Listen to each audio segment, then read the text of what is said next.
Mae'n noswetha croeso i'r oedfa prynhawn yma yn enw yr arglwydd Iesu Grist. Meirion yn arwen ni'n diolch iddo fe am ei weinidogaeth i ni yn ystod y dydd heddi. Peidiwch brysio bant ar y diwedd. Cyfle ni mwynhau cwmni bellach gyda'n gilydd, cael paned gyda'n gilydd fan hyn yn y cefen. Mae Emyr yng Nghaersalem yn Llaneirwg, neu St Melons heddi. Allwn ni'n cofio amdano fe. Diolch i'r rhai buodd yn Tabernacl yn gwasanaethu yn y dre y prynawn yma gyda'r pobl digartref yn gwerthfawrogi y gwaith yn fawr. Yn ystod barfodydd, nos Fawrth cwrgweddi fan hyn am 7:45 ac yna bore dydd Mercher paned o sgwrs yn Nia. Nos Iau, cyfle i drafod emyn gyda Wyn ar-lein. Ac yna dydd Gwener, y bore coffi, y peth cyntaf yn y bore ac yna'r clybiau plant. A wedyn dydd Sadwrn, yn wahanol i'r arfer, mae yna frecwast dynion 9 o'r gloch yn y Tobi Cafri fan hyn yn yr eglwys newydd. Ac yna, cofio Castell y Mis, sef United Beach Missions, yn dda clywed mwy am y gwaith yna wythnos diwetha. Felly ni'n cofio amdano nhw mewn gweddi, ond cyfle i roi hefyd. Ac yna, os dwi'n mynd, bydd Emyr yn arwen ni bore a nos. Ac am bod ni'n fore Sul cynta y mis, byddwn ni yn mwynhau cael swper yr arglwydd gyda'n gilydd yn yr oedfa yn y bore. Fel oedd Gwydion yn sôn y bore, mae'r canlyniad i'r cyfarfod aelodau neithwr ar gyfer trafodaeth am ddiogelu. Os ych chi'n riant a phlant am angen ti bach, mae angen i riant fynd allan i'r cefen gyda y plentyn, ond fe fydd na rhywun yn y cefen. Felly bod drws ar ochr rwy'n cael ei adael ar agor, ond jyst bod chi'n gwybod bod na rhywun mas na yn ei siŵr pwy sy'n mynd a dod i roi tywylwch meddwl i chi. Wel, dyna'r coeddiadau. Newn ni ddechrau yn iawn a troi at ddew mewn gweddi gyda'n gilydd. Arglwydd Dduw, ni'n ymwybodol, mae mawr yw ein braint ni heno. Mawr yw ein braint ni cael y cyfarfod gyda'n gilydd, y dod fel dy bobl di ynghyd. Mwy yw ein braint ni bod gyda ni waredwr yw addoli. Bod un wedi dod, fel ni'n clywed bore yma. Nid yn unig wedi cofio yn ddiweddar, ond wedi byw y bywyd na allwn ni fyw. Wedi marw yn ein lle ni, a wedi atgyfodi ar y trydydd dydd, ac nawr wedi esgyn i'r nef a danfon i ysbryd i fyw yno ni, ac i weithio yn ein plith ni. Arglwydd, ni'n gweddio am dysbryd i nawr, i wneud Crist yn fwy ac yn fwy amlwg i ni, wrth i ni addoli heno. Ni'n gweddio am dyfendiaeth di ar Meirion wrth i fe agor y gair ni. Ni'n gweddio ar ei clistiau ni wrando ar yr hyn sydd gyda ti ddweud. Ni'n gwrdd am dyfendiaeth di hefyd dros Emyr yn Llaneirwg a dros ein gwlad ni arglwydd. Ni'n gweddio bydde ti yn drygarog ac yn galw dy bobl. Ni'n gweddio bydde ti'n defnyddio dy air di heno mwyn adeiladu ffydd dy bobl a dwy'n rhai newydd i adnabod Crist fel gwaredwr ac arglwydd. O Dduw, ni'n gofyn am bethau mawr, pethau sy'n amhosib i ni. Ond yn diolch ti bod dim byd yn amhosib i ti. Clyw ein cri ni felly. Bendithia ni'n gofyn a rhagora ar ein deisefiadau ni mwyn Crist. Amen.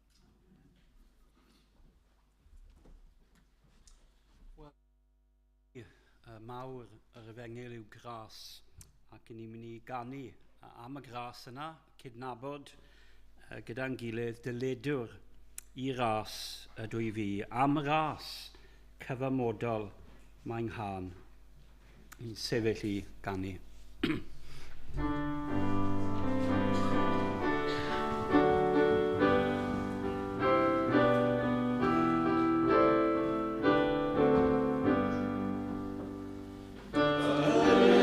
Ydw i as ydw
Wel, un o'r ffactorau sydd yn arwen fi bob tro at Llythyr Paul at y Thessalonied yw fod gen I ffrind yn Thessaloniki. Mae rai o'ch chi'n ymwybodol o'r ffrind. Antonis a'i wraig Vicky, 4 blant gyda nhw. Buodd Antonis yn astudio yn coleg diwynyddol Athen, ac yna, yr un pryd y fe, roedd na ffrind o'r enw Victorio, a mae hwnnw nawr yn Gogledd Macedonia. Ond baich Antonis oedd mynd yn ôl i Thessaloniki. Oedd ei wraig wedi bod yn byw yn y Cylchoedd. Yn wir, mae mam Antonis o Berea, gyd yn swnio yn Feiblaidd yn dweud. Ac y baich dros ardal arbennig o'r ddinas ac yn mynd yna i ddechrau eglwys. Cyn wneud cwrs diwynyddol, bod yn cynorthwyydd mewn eglwys arall, a wedyn ni hyfforddi i fod yn barista, dyn coffi. Ac agor caffi wnaethon nhw, ac mae'r caffi ar agor yn wir yn y caffi maen nhw'n cwrdd bob dydd Sul. Mae'r caffi wedi mynd rhy fach, felly mae rhaid ymestyn allan, plannu mewn ardal arall. Maen nhw'n gobeithio hefyd cael gweithiwr arall i gynorthwyo gan bod y gwaith wedi tyfu mewn un lle ac nawr mewn lle arall.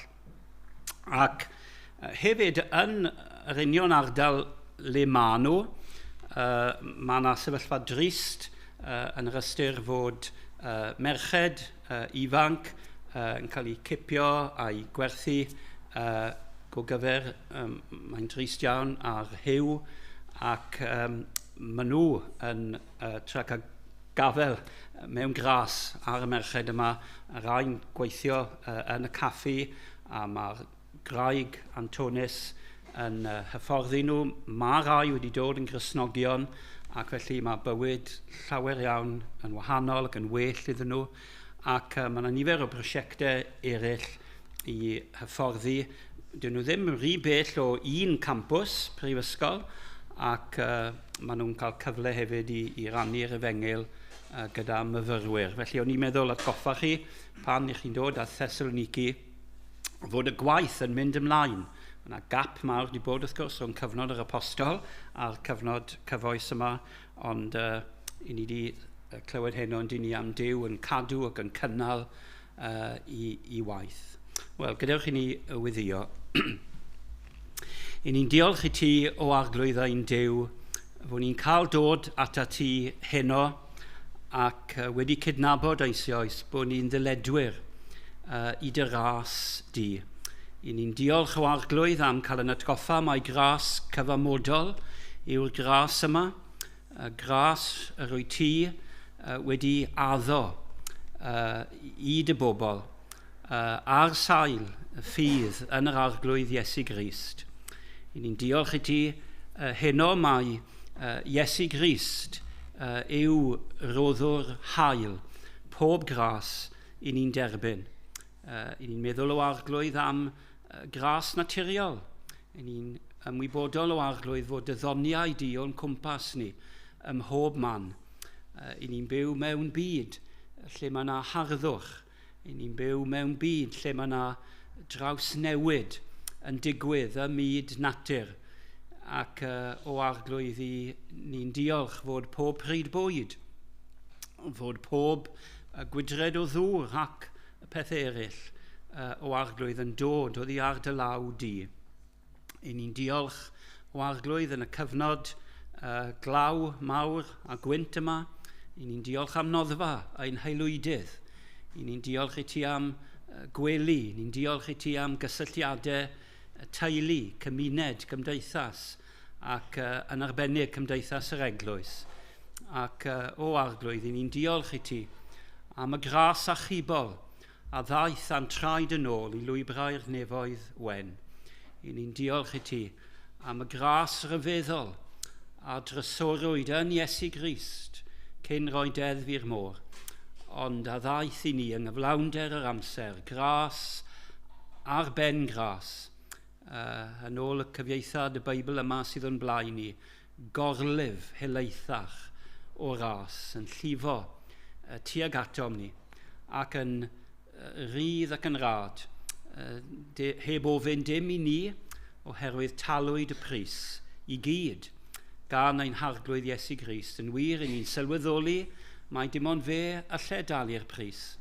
Perffeithrwydd i fywyd, llawnder i aberth ar y groes o arglwydd i gyd yn cael ei selio ac ryw amen fel betai o'r nef yn ei atgyfodiad ac wrth esgyn yn ôl i'r nef, yn ôl i addewid mawr, tywallt, ysbryd gras ar yr eglwys o arglwydd. I ni'n diolch i ti am bob gras sydd yn yr arglwydd Iesu ac yn gweddio heno eto y byddwn ni'n cael blasu ac yn ymhyfrydu yn y gras yma ac yn gweld yn yn dydd a'n cyfnod ni mwy a mwy yn dod i brofiad o ras ein harglwydd Iesu Grist.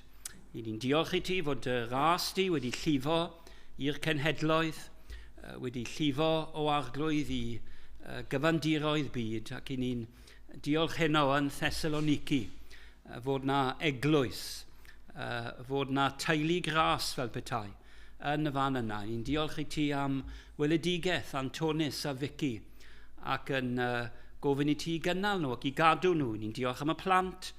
Ni'n gweddio bydde di'n cadw nhw a bydde nhw hefyd yn dod i gredu yn iachawdwr a ffrind ceidwad i rieni yn bersonol.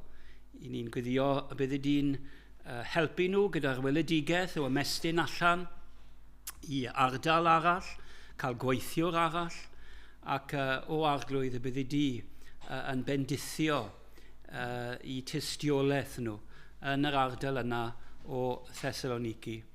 I ni'n gweddio am gyfaill Antonis Victorio yng Ngogledd Macedonia. I ni'n diolch am ei waith a'i lafur hefyd ac fod nhw fel eglwys am ymestyn allan i ardal arall ac bod y ddau ohonyn nhw yn cyrraedd myfyrwyr ac o arglwydd i ni'n gweddio am tystiolaeth yr undebau Cristnogol yn y mannau yma hefyd. Y byddai'n gyfrwng bendith o arglwydd. Fydd yn eto, bydd y ffrydiau gorfoledd gras, trysorau gras yn dod i gynifer o bobl. I ni'n gweddio am yr eglwys yma o arglwydd, y byddwn ni hefyd o arglwydd yn gymuned gras yn y man yr wyt ti wedi'n gosod ni. Y byddwn ni'n fendith o arglwydd i eraill, i ti'n gwybod am y dymuniad ni i gyrraedd y Cymru Cymraeg y ddinas yma. I ni'n ymwybodol o arglwydd o glybiau, i ni'n ymwybodol fod na ysgolion, fod na corau, i ni'n meddwl o arglwydd am tîmau o arglwydd pêl-droed, rygbi a mwy. Ac o arglwydd i ni am weld o arglwydd pob un o'n cyd-Gymru ni yn cael clywed am hanes Cristnogaeth yn gwlad ni, ond o arglwydd yn fwy na ni, cael clywed yng nghanol yr hanes, yn dal yr hanes fel betai yn ei law, fod yr arglwydd Iesu Grist. Bydd enw Iesu, gwaith Iesu Grist, presenoldeb Iesu Grist, cwmni cymdeithas Iesu Grist yn dod yn real i fwy o bobl. Felly bendithia, rai ohono ni fydd yn mynd yn ôl i lle gwaith y fori, fydd yn cyffwrdd â gwahanol rannau o'r gymuned yma. A gweddio byddi ni gyda plant yn yr ysgol, myfyrwyr yn y coleg, byddi ni gyda rai mewn swyddfaidd ac mewn mannau eraill. Ni'n meddwl am Cristnogion sydd yn gweithio yn yr ysbytau, mewn meddygfa, rai o arglwydd sydd yn gweithio, Cristnogion hyd yn oed y carchar yma yng Nghaerdydd, ac o arglwydd, lle bynnag mae dy air di, y byddi di'n bendithio'r gair yna ac yn dod â mwy o bobl i glyw ac i gred yr Efengil. I ni'n gweddio o arglwydd am weithgarwch yr eglwys yn ystod yr wythnos. Bydd pob cyfarfod ac ni'n ymwybodol fod rai ar-lein, gysyn ni'n atgoffa ddoi o arglwydd, rai o bellter tu allan i Gymru yn cael clywed, yn cael cysylltu, ac ni'n gwyddio eto bydd y cysylltiadau yma o arglwydd. A bydd dy ras di ar bob cysylltiad, ac y bydd y di o arglwydd os oes na unrhyw glod ac anrydedd a mawl a bendith, a bydd y cyfan, nid i ni o arglwydd, nid i ni, ond i thenw dy hun. Amen. Wel, mae yna un emyn Gymraeg yn dweud lle ar eistedd Pererinion. Ac i'n gwybod bod e'n well codi i ganu, ond gewch chi eistedd. Ar eich eistedd, i ni mynd i ganu'r emyn dymunol yma eto yn gyfieithad sydd yn dweithio ni fod ni fel Cristnogion yn cael y fraint, meddyliwch am hyn, y fraint o bwyso ar fraich cadarn yr arglwydd Iesu Grist.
Ti'n dod ymlaen i ddarllen ar diwedd pennod 5 o 1 Thessaloniaid. Diolch yn fawr.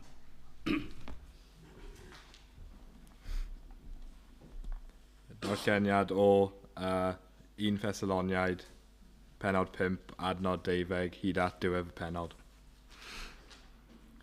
Yr ydym yn gofyn i chwi, gyfeillion, barchu'r rai sydd yn llyfurio yn eich plith, yn arweinwyr arnoch yn yr arglwydd, ac yn eich cynghori, a synion uchel iawn amdanynt mewn cariad ar gyfrif ei gwaith. Byddwch yn heddychlon yn eich plith eich hunain, ac yn ydym yn eich annog gyfeillion. Cyrryfwch y sigurwyr, cysurwch y gwangalon, cynorthwywch y rai eifil. Byddwch yn amynefgar wrth bawb. Gwyliwch na fydd neb yn talu drwg am frwg i neb, ond ceisiwch pob amser les eich gilydd a lles pawb. Llawenhewch bob amser, gwefiwch yn ddi-baid. Ym mhob dim, rhowch diolch oherwydd hyn yw ewyllus Duw yng Nghrist Iesu i chwi. Peidiwch a diffodd yr ysbryd, peidiwch a dirmygu proffedoliaethau, ond rhowch brawf ar bob beth, a glynwch wrth yr hyn sydd dda. Ymgadwch rhag pob math o frigioni. Bydded i fyw tangnefedd ei hun eich sancteifio chwi yn gyfan gwbl, a chadw eich ysbryd, a chenaid a'ch corff, yn gwbl iach a di-fai, hyd dyfodiad ein harglwydd Iesu Grist. Y mae'r hwn sy'n eich galw yn ffyflon, ac fe gyflawna ef hyn. Gyfeillion, gwefiwch dros omninnau, cyfarchwch y cyfeillion i gyd, a chysan sanctaidd, yn enw'r arglwydd. Parwch farchen y llyfr hwn i'r holl gynulleidfa. Gras ein arglwydd Iesu Grist, fyddai gyda chwi. Amen. Wel, ni'n parhau gyda thema gras. Gafodd rhan fwyaf ohonoch chi gobeithio'r clip fach o'r emyn Saesneg, a ni'n diolch yn fawr am bob atgof o Noel Gibbard nath gyfieithu fe i'r Gymraeg. Felly, ti eisiau ar y tôn i ni? Jyst unwaith, a wedyn ni godwn ni tro yma i ganu.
Wel, mae nifer ohono ni'n mwynhau edrych beth bynnag. Nid pawb o ni sydd wedi cael yn donio i'r chwarae, ond ni'n mwynhau edrych ar wahanol chwaraeon. Rygbi, pêl-droed, mabel gampau. Eraill ohono ni'n mwynhau bod mewn cyngerdd, y rai yn perfformio ac i ni'n mwynhau sŵn a sain y gân a'r music. Ac i chi'n ymwybodol, bethau chi'n edrych ar mabel gampau neu mwynhau y cyngerdd, dyw'r bobl yma ddim jyst i troi lan. Dyn nhw ddim jyst i cydio mewn violin a gobeithio am y gorau. I chi'n ymwybodol, tu ôl i bob celfyddyd, mae yna oriau maith o ymarfer. Ymarfer, ymarfer, ymarfer. Ac yn yr ymarfer yma, mae yna rhywun, arweinydd, captain, hyfforddwr, yn cymell, yn annog ac yn calonogi. Mod chi'n troi lan i ymarfer, mae'n lib yma yng Nghymru, mae'n lib iawn, ac i chi ddim yn timlo falle, y gêm yn dechrau'n gynnar yn y bore, chi'n gofod teithio ar fws i gyrraedd yna, ac os ych chi'n wario tîm sydd yn bell, wel, mae'r siwrne'n faith ac yn y blaen ac yn y blaen. Felly, wrth edrych yn ôl rai ohonoch chi, chi'n diolch am y rai i ddechrau, fel hyn mae'n dechrau, ynddo fe, sy'n cachu mas o'r gwely. Come on, cod. A wedyn ni mynd ati. Yr annog y cefnogi. Ac welon ni'r bore yma, dyma un o swyddogaethau yr apostol. Roedd Paul yn annog. Roedd Paul yn mwy na cefnogi, fel welson ni'r bore yma, yn calonogi ac yn sbardino, yn symbolu yr eglwys yma. Yn geiriau un o'r emynau Cymraeg sydd gyda ni, i ymestyn ymlaen. Peidiog aros yn yr unlle. Chi'n cofio Paul yn dweud fod wedi danfon Timotheus atyn nhw, ac mae yna onestrwydd yn y trydydd bennod adnod 10, bod e'n canmol yr hyn maen nhw'n ei wneud, mae'n sôn hefyd am diffygion eich ffydd chi. Does dim un eglwys perffaith. Chi'n cael arolwg a mae yna bethau i wella. Ac mae Paul yn y fan hyn am i'r eglwys i fod ar ei gorau, ond mae'n rhaid mynd ymlaen a gwella ar ymbell i faes.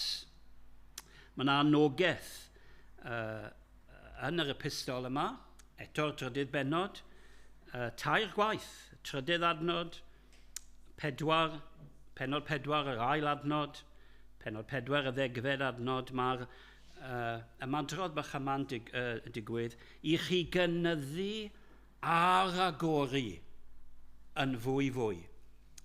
Pido aros yn yr unlle. Ymestyn ymlaen. A beth i ni'n cael yn yr adnodau olaf yma, rhyw 17 o adnodau, yw'r cyngor ac anogaethau terfynol yr apostol, fel hyfforddwr tîm, os liciwch chi, hyfforddwr yr eglwys yma, mae'n rhoi anogaethau iddyn nhw. Mae'n clymu nifer o bethau ac allech chi bregethu ar bob un pwnc. Mae'n ddim yn gwneud hynny, fi'n cydio yn y pethau yma i gyd. Ac ni'n gweld fod Paul yn cymell y saint fel eglwys, fel petai i chwarae a'i ran yn ymdrech y ffydd a'r efengil yma yn Thessaloniki. A le mae'n dechrau? Wel, mae'n dechrau ar top y pail. Mae yna wastad rhyw rai ar top y pail. Ddim ar top y pail oherwydd bod nhw'n well, ond cyfrifoldeb a swyddogaeth yr arweinyddiaeth. Gawson ni cwrdd eglwys ddoe, ac o'n i'n diolch am arweiniad, yr arweinyddiaeth. Oedd y gweinidog yn bresennol, yr oeriniad yn bresennol, ac mae Paul fan hyn yn troi sylw yr eglwys yma at yr arweinwyr. Ac nid yn unig fod ni'n cydnabod fod yna arweinyddiaeth, ond mae Paul fan hyn yn galw am, i ddechrau, am parchu yr rhai sydd yn llafurio yn eich plith, yn arweinwyr arnoch, a sylwch, maen nhw'n arweinwyr arnoch yn yr arglwydd. Mae yna gysylltiad rhwng arweinyddiaeth yr eglwys i fod gyda'r arglwydd Iesu hun. Dymuniad, cynllun, bwriad yr arglwydd oedd cael arweinwyr i'w eglwys. Ac wrth i chi feddwl amdano nhw, a dyma'i gwaith nhw, cynghori, synio'n uchel iawn amdanynt, mewn cariad ar gyfrif ei gwaith. Mae yna waith arwain. Mae yna swyddi arweinyddiaeth. Ac mae Paul yn y fan hyn yn tynnu sylw at hynny. I ni'n gweld yn y fan hyn, ac mewn mannau eraill hefyd, yn arbennig yn Timotheus, mae Paul yn galw'r arweinwyr yma yn heniriaid.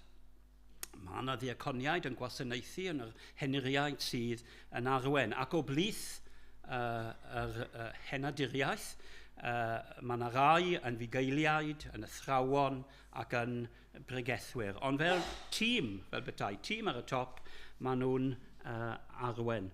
Ac i'r chi'n sylwi yn y fan hyn, fi newydd sôn am eu gwaith nhw, wrth iddyn nhw arwen, maen nhw'n gwneud hynny mewn cariad. Ys neb yn wneud y gwaith achos bod nhw'n cael rhyw wobor mawr. Mae yna wobor, gael ni weld mewn munud i bob Cristion, ond maen nhw'n wneud y gwaith, maen nhw'n gwasanaethu a'r hyn sydd i fod i gymell yr arweiniad yw cariad, ymroddiad. Maen nhw'n ymwybodol fod Iesu Grist ei hun wedi caru'r eglwys ac y dymuniad a'r gobeith soniwyd am hyn eto yn y cwrdd y ddoi. Fydd yna undeb a heddwch. Bod yr arweinyddiaeth gobeithio yn ôl y drefn ni'n darllen yn y fan hyn yn dwyn yr hyfrydwch yma o undeb a heddwch. Does dim byd gwaith ac mae Cymru fel gwledydd eraill, mae yna straeon lu, mae yna hanesion lu. Yn wir, mae enwau rai o'n capeli ni yn dangos fod yna ymrwymiadau, fod yna ymgecri, fod yna ymbleidio wedi digwydd yn ein plith ni. Felly, dylen ni ddim cymryd dim byd yn gyniatawol.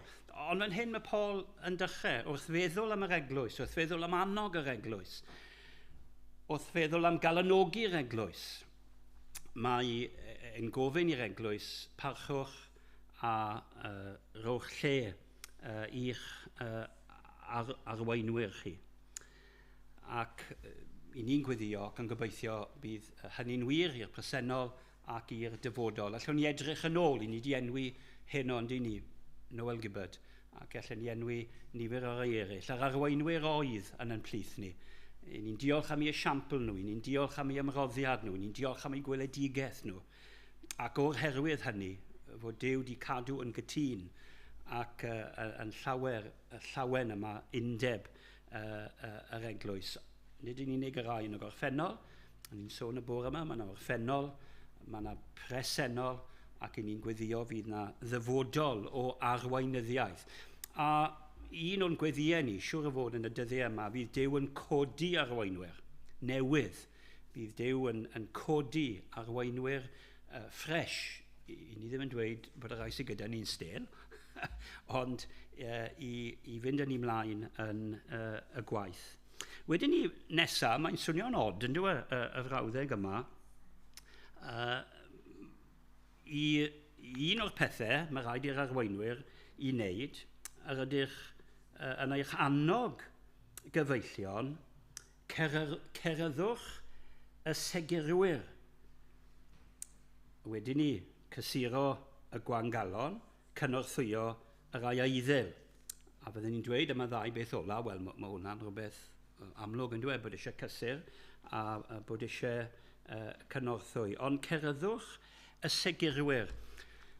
Mae'n debyg, a mae hyn yn gallu digwydd yn dweud, fod na rai yng ngoleuni yr hyn a welon ni'r bore yma, mae'r arglwydd Iesu yn dod yn ôl. Mae Iesu Grist yn dod yn ôl. Falle bod na duedd yn rai i ddweud, wel, beth yw'r pwynt fynd i'r gwaith, fori? Mae Iesu Grist yn dod yn ôl. Beth yw'r pwynt fynd i'r ysgol? Mae Iesu Grist yn dod yn ôl. Beth yw'r pwynt peintio'r tŷ? Mae Iesu Grist yn dod yn ôl. Beth yw'r pwynt meddwl am adeilad? Wel, oherwydd mae amserlen Iesu Grist yw bod e'n dod yn ôl, dyw hwnna ddim yn golygu bod ni'n eistedd a wneud dim byd. Bod ni'n segura. Roedd yr apostol I hun, wrth gwrs, yn rhoi esiampl da, dde'n cyrraedd mannau. Ac ydde'n bwrw ati gyda'i ddwylo I weithio. Oedd e'n gwneithurwr pebyll. Fi oedd yr arglwydd Iesu Grist yma ar y ddeiar.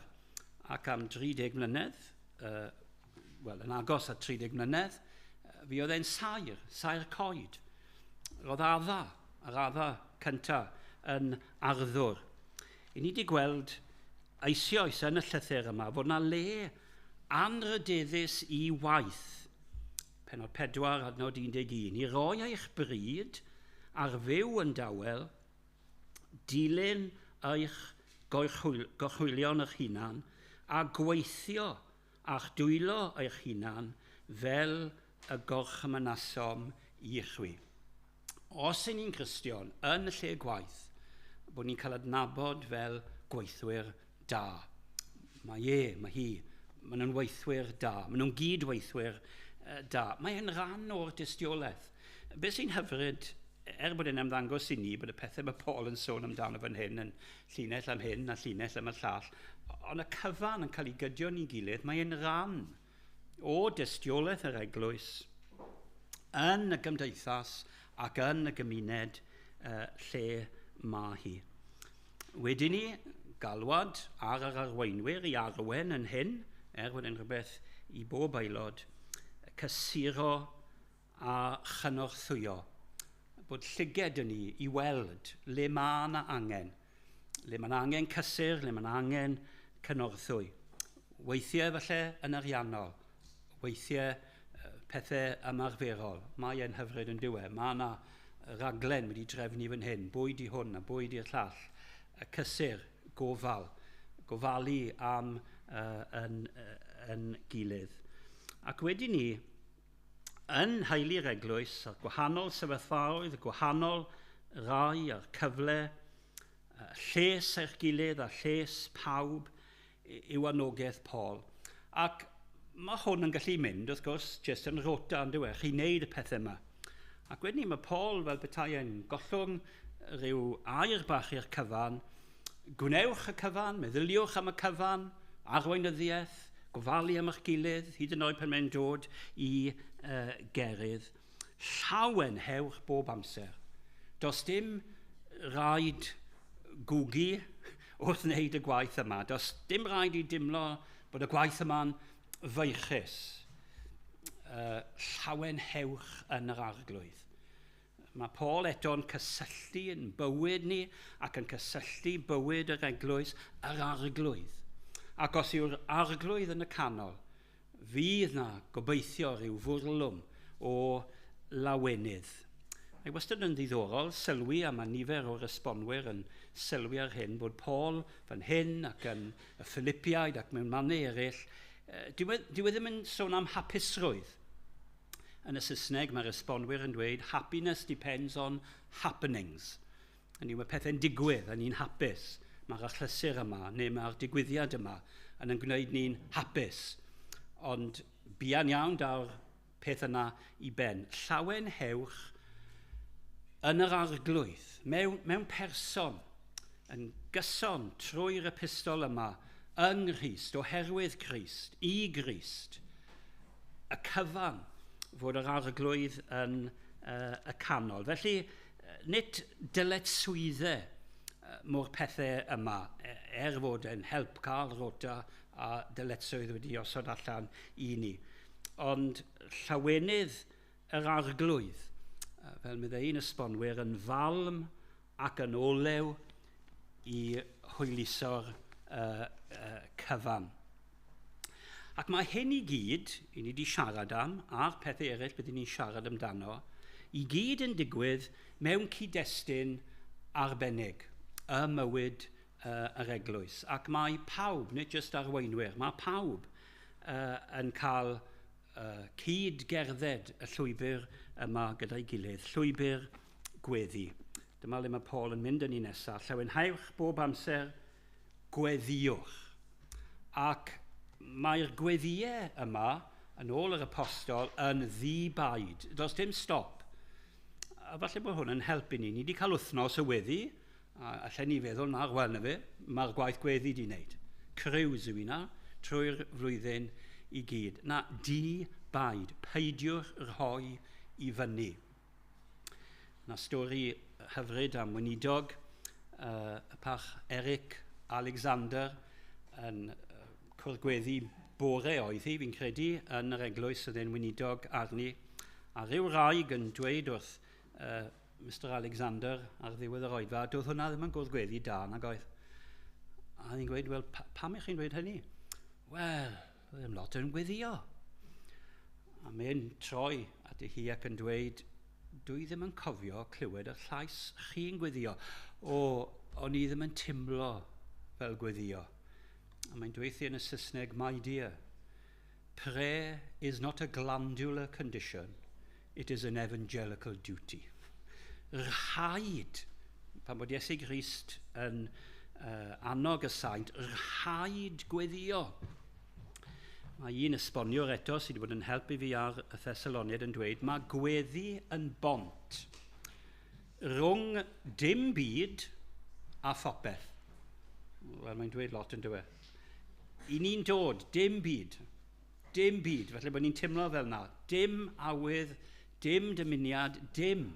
Ac ni'n meddwl am ein gweithredoedd ni, dim byd da o gwbl, ond rhwng dim byd a phopeth, mae yna bont, gweddi. Welson ni yn yr ysgol Sul y bore yma fod ni yn nesau at Dduw, ac wrth i ni nesau at Dduw, yr addewid yw mae e nesau atom ni. Mae yna rhywbeth rhyfedd yn digwydd yn y disgyblaeth yma o weddi. I ni'n dod ac yn cydio fel petai, fel oedd yr addolwyr yn y blynyddoedd cynt, yn cydio wrth yr allor. Oedd bod wrth yr allor yn fraint ac yn fendith. Oedd cydio yn yr allor yn rhyw symbol o i ni'n cysylltu yn y fan hyn. Wel, i ni'n gwybod bod ni'n cael gwahoddiad i ddod at gorsedd gras, gweddiwch yn ddi-baid. Ac wedyn ni, mae yna un peth yn cael ei nodi am y gweddiau yma, rhywbeth sydd i nodweddu yn gweddiau ni. Oes mae yna ddeisif, oes mae yna ofyn, oes mae yna beth eraill. Ond yn y fan hyn, rhowch diolch. Oherwydd hyn yw ewyllus Duw yng Nghrist Iesu i chwi.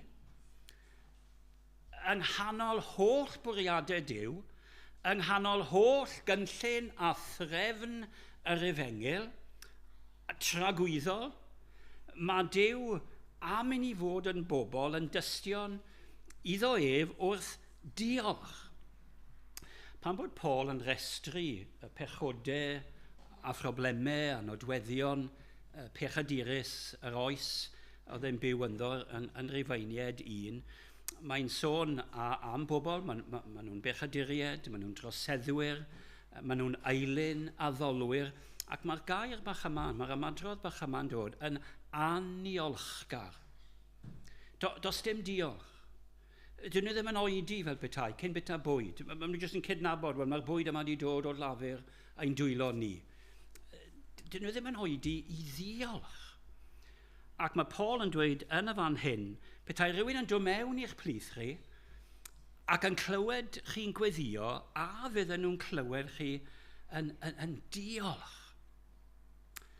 Yn dangos gwerthfawrogiad, bod yn hanadl ni, bod yn bywyd ni, bod yn nerth yn iechyd ni. Mae Paul yn sôn yn dweud am gorff, enaid ac ysbryd, fod y cyfan o dan law bendith Duw, heb sôn, heb ddechrau meddwl am yr holl bethau eraill. Rowch diolch Dyma ewyllus Duw ar eich cyfer chi.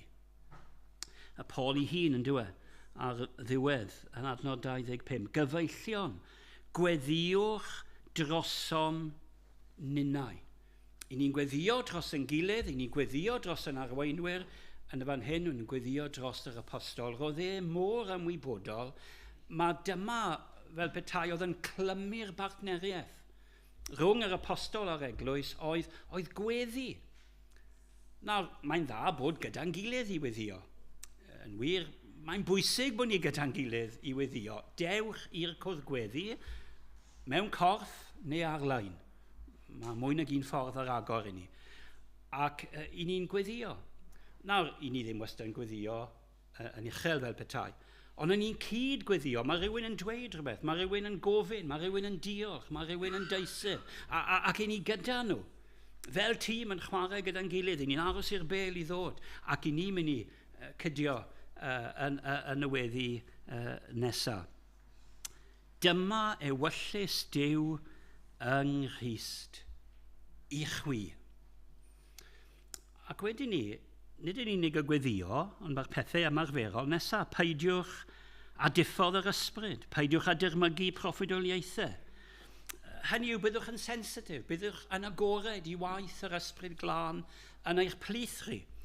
Felly bod ni'n credu'n wahanol am y proffwydo, oherwydd byddwn ni'n meddwl bod y proffwydo'n digwydd yn y cyfnod yma, ond nhw'n dal heb Feibl ac heb llenyddiaeth. Mae'r llenyddiaeth yma, y gair, yr epistolau yn dod. Ond yn y cyfan i gyd, pidwch bod yn naif chwaith. Rowch brawf ar bob peth a glynwch wrth yr hyn sy'n dda, ymgadwch ag pob math o ddregioni. Mae Paul yn ymwybodol, maen nhw mewn byd drwg. Maen nhw mewn byd, fel glywson ni y bore yma, o dywyllwch. Mae e'n nos. Ac weithiau mae e'n gallu bod yn nos ar yn diwylliant ni, ac yn nos ar yn cymdeithas ni. Ac i ni yn y canol yma, ac mae yna demtasiwn just i wneud fel mae pawb arall yn wneud. Mae'r ffrindiau yn yr ysgol, mae'r ffrindiau yn y coleg, mae rai eraill o aelodau eich teulu chi. Fel hyn mae bobl yn ymddwyn pan maen nhw'n cyrraedd oed arbennig, medden nhw.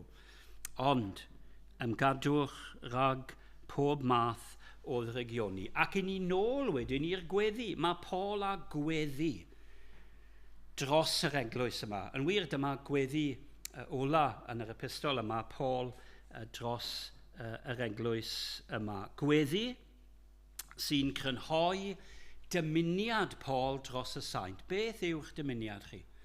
Beth yw'ch golwg chi ar yr hyn sy'n angen reidiol i eglwys? Wel, mae yna lyfrau yn does. Mae yna toreth o lyfrau yn dweud chi. Hyn sydd eisiau ar eich eglwys chi. A weithiau ni'n crwydro'n bell iawn o'r gyfynion ysgythyrol. Wel, dyma hwn, a mae'n bwysig darllen y weddi yma. Bydded i ddew y tangnefedd a'ch hun, a'ch sancteiddio chwi yn gyfan gwbl, a chadw eich ysbryd, eich enaid a'ch corff yn gwbl iach a difau, hyd ddyfodiad ein harglwydd Iesu Grist. Gweddi sy'n gan Paul, ac mae'n adleisio'r hyn mae wedi dysgu eisoes ym Mhenod 4, gweddi am sancteiddrwydd ac am burdeb. Glanhad y eglwys Iesu mawr, meddai un emyn, ei grym yw bod yn lan. Chi'n cofio'r geiriau o'r bedwaredd bennod, lle mae Paul yn gofyn am y sancteiddrwydd a'r purdeb, ac yn y fan hyn, iechyd, corff, meddwl ac ysbryd. Sancteiddio yn gyfan gwbl. Mae hyn yn rhan anatod o'n tystiolaeth ni.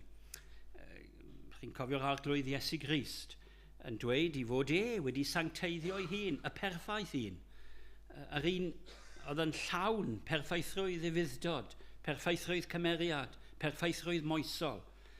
Ac eto mae e'n sancteiddio, ystyr y gair greiddiol yw neillio ei hun.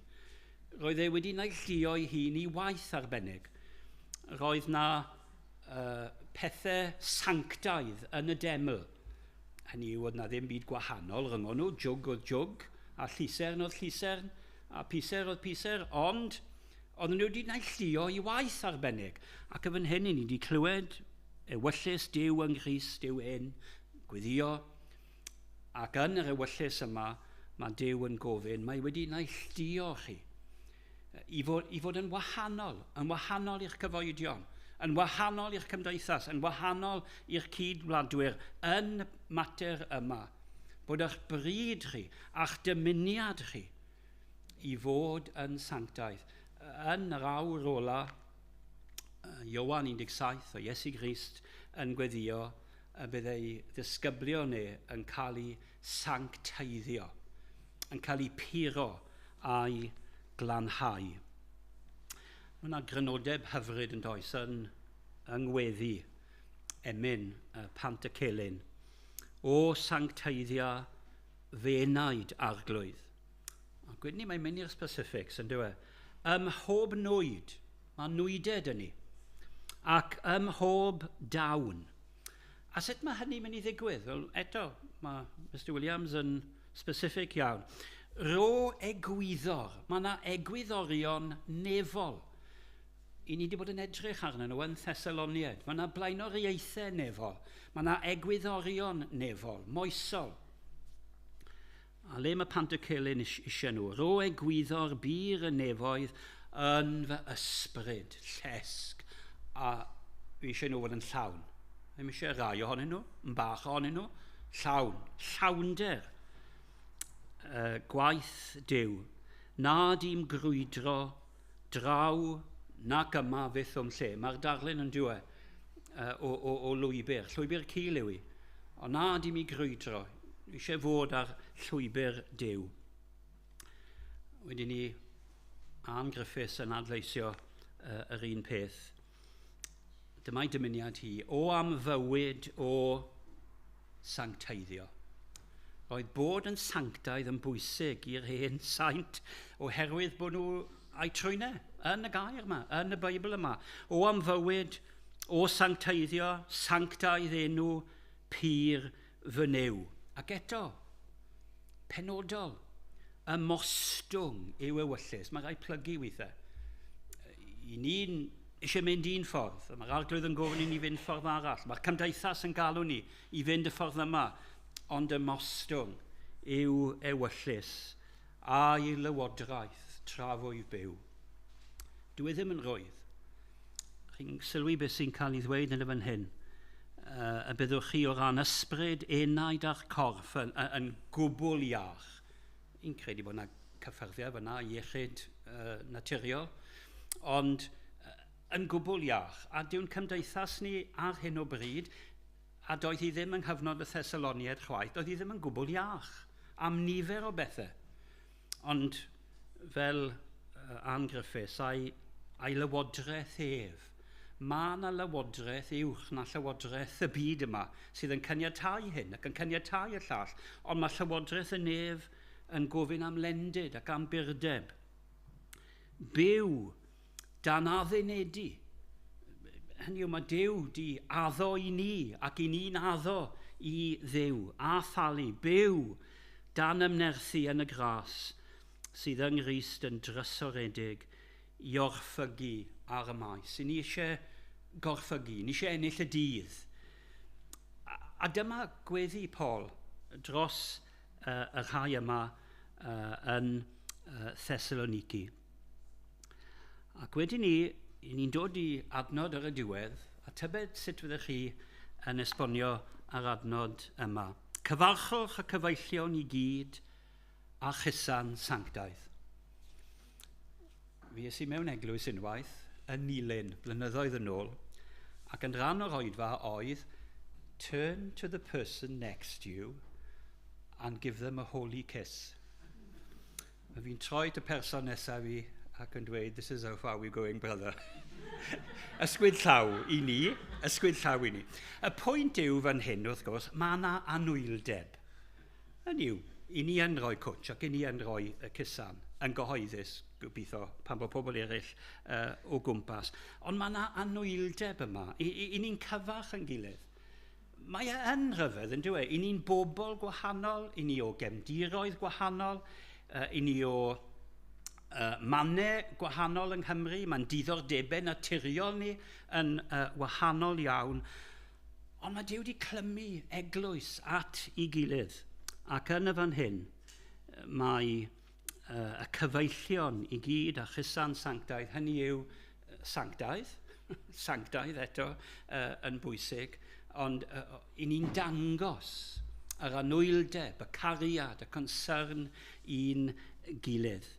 Ac fel i ni wedi wneud heno, i ni wedi darllen y llythyr hwn i'r holl gynulleidfa yn ystod y misoedd diwethaf, i ni wedi darllen hwn. Ond, i ni dod at y diwedd, a tybed ydych chi'n gofyn y cwestiwn, falle bod rai yn Thessalonici'n gofyn, yn enwedig gyda'r her yma, ar fel petai'n fynydd o'n blaen ni, sut yn y byd i ni fod i fyw fel hyn.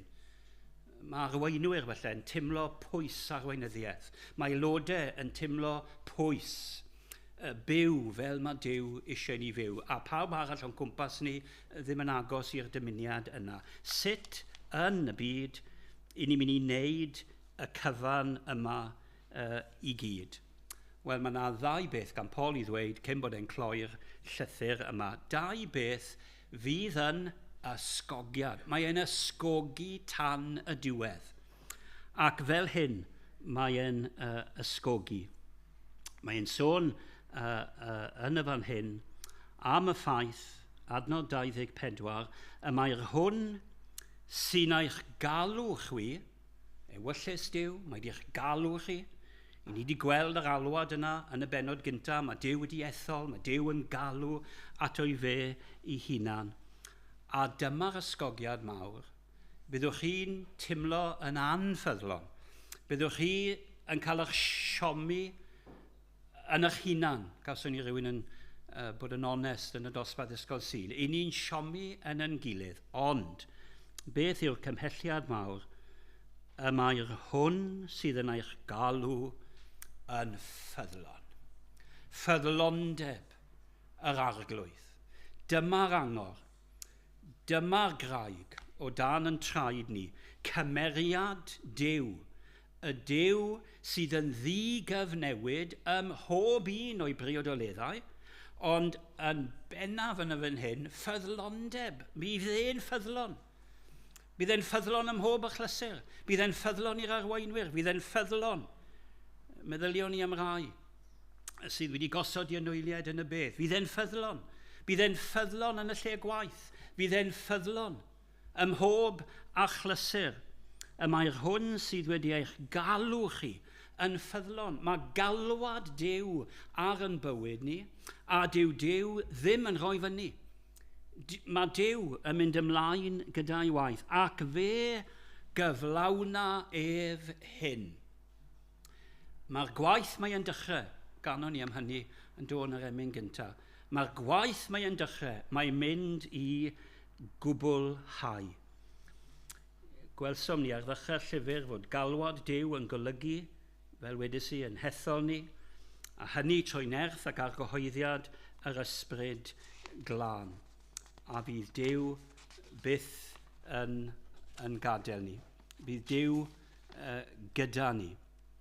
Yng nghanol y methiannau a'r ynffyddlondeb, mae'r tad nefol yn ffyddlon. Ffyddlon i faddau, ffyddlon i drigyrhau, ffyddlon ym mhob achlysur. Chi wedi clywed am y darlun yn chi, neu'r freuddwyd, gafodd rhywun dath yn boster ar wal cyfnod coleg, ni'n cofio nifer ar poster neu rhywbeth fel rhywbeth yn eich Beibl, cerdyn post, footsteps. A mae'n syml iawn yn diwedd. Rhywun yn cael breuddwyd bod nhw'n cerdded a bod nhw'n ymwybodol bod yr arglwydd yn cerdded gyda nhw. Felly, ar y trath, bywyd, darlun o fywyd, y trath, oedd na olion traed fan hyn ac oedd olion traed fyna ac o'n nhw'n timlo, wel, yr anweledig, mae ôl i draed e. Ond o arglwydd, mewn mannau, dim ond un set o traed oedd. A lle oedd e ti? Eto, ni'n ôl i'r ysgol Sul Prynhawn yma. Arglwydd, ti di gadael ni. Le i ti? O, medde'r arglwydd. Yn ôl traed i yw'r yna, fi oedd yn dy gario di. Nid dy draed di, ond gefais ti dy gario. Ys i gydio yna ti, dy godi di. Ffyddlon yw yr arglwydd yn ei holl ffyrdd. A mae Paul ar fi'n cael drws, ond cyn bod e'n cael drws 1 Thessaloniad, mae yna rhywbeth arall. Byddech chi'n meddwl, ni wedi cael popeth. Na, mae yna fwy. Gras ein harglwydd, Iesu Grist, fyddo gyda chwi. Betai Paul wedi dweud o'r eglwys yma, fyddai gyda chi. Meddyliwch amdana fi, byddai gyda chi, holl ffordd. Byddai gyda chi. Byddai hwnna wedi bod yn wych, byddai cael yr apostol Paul gyda chi, fel arweinwyr, pan i'ch chi'n cwrdd pob wythnos. Cael yr apostol Paul mewn cwrdd eglwys, cael yr apostol Paul yn y pwlpit, ni'n diolch am gweinidog, ond cael yr apostol Paul. Cael yr apostol Paul mewn gwersyll, mewn cynhadledd. Cael yr apostol Paul i fynd â chi'r ysgol fori. Bydd hwnna'n gret, bydde fe? Wel, mae Iesu Grist yn dweud, na, dyw hwnna ddim yn bosib. Mynd a dod, mae'r apostolion, mae gair yr apostol dyn ni. Ond eich angen mwyaf chi, ac fi'n cyflawni'r angen yna, gras, a sylwch y teitl, yr arglwydd. Yr arglwydd Iesu Grist, fyddo gyda chwi. Rai o'ch chi'n mynd gytre heno, chi'n mynd i di, dim ond chi sy'n byw yn y tŷ, neb arall yna. Mae unigrwydd yn rhywbeth i Gristnogion sy'n byw wrth ei hunain, rai di colli enwyliad, rai di bod yn sengl, ond mae gras ein harglwydd Iesu Grist. Yn cofio cael trafodaeth yn yr Undeb Gristnogol Saesneg yma yng Nghaerdydd, ar y frawddeg bach yma, oedd rhywun wedi darllen llyfr, wrth gwrs, realising the presence. Hynny yw, sut ych chi'n neud hynny? Pan i chi gytre? Wel, fi'n ymwybodol fod rai, yn cofio mynd i ymweld ag graig am Honterddilys, ac yn meddwl, oedd hi wastad yn dweud, os yw'r drws yr agor, dewch mewn. So, oedd y drws yr agor es i mewn. A i'n clywed i'n siarad gyda rhywun. A'n meddwl, i'n siarad wrth i hynna, a mae'n cyfarch rhywun, a mae'n siarad gyda fe. I'n siarad gyda'r arglwydd. Nid just yn cael amser tawel, gweddio, ond oedd hi'n siarad yn ystod y dydd. Mae Iesu Grist gyda ni. I chi ddim wrth eich hunan. Richard Wurmbrand yn sôn yn y cyfnod fi oedd e yn y carchar, fe brofodd e mwy o bresenoldeb yr arglwydd yn y carchar yn Rwmania nac yn y pwlpit pan oedd e'n pregethu. Weithiau oedd e'n timlo, wel, oedd pawb arall yn y capel, oedd na Henried, oedd na Gôr tu ôl iddo fe, oedd na gyd weinidogion, oedd nifer o bobl gyda fe, a weithiau felly oedd e'n timlo, wel, fi'n oce. Ond yn y carchar, ar ben ei hun, a weithiau i gwmni mwyaf oedd y llygod mawr. Ond fe brofodd e presenoldeb yr arglwydd. Cymdeithas, cwmniaeth, presenoldeb, gras yr arglwydd. A lle mae gras yr arglwydd, mae'r arglwydd. A lle mae'r arglwydd, mae'r rasau yn bob man ac ym mhob lle. I achub, i gynnal, i nerthu. Gras i fyw, gras i farw. Gras ryfeddol, i'n sancteiddio ni, i'n harwain ni. Gras fydd yn dwyn rhyw ddydd yn traed yn ôl i'r nef. O arglwydd ein Duw, ni'n diolch am y llythyr yma at y Thessaloniad, ond ni'n diolch yn fwy am arglwydd yr eglwys, Iesu Grist.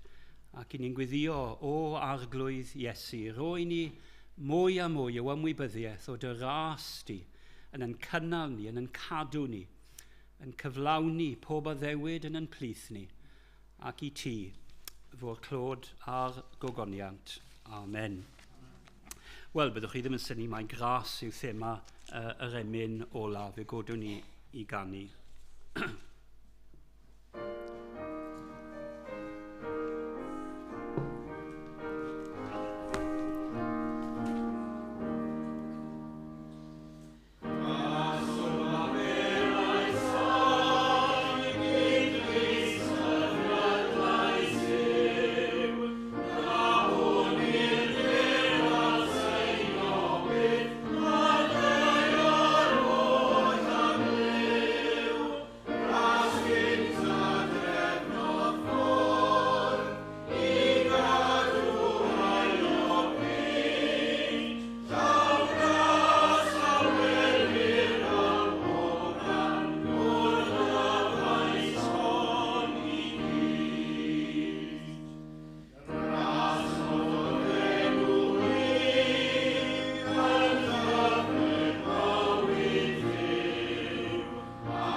eistedd ac i ni mynd i canu gweddi hwyrol.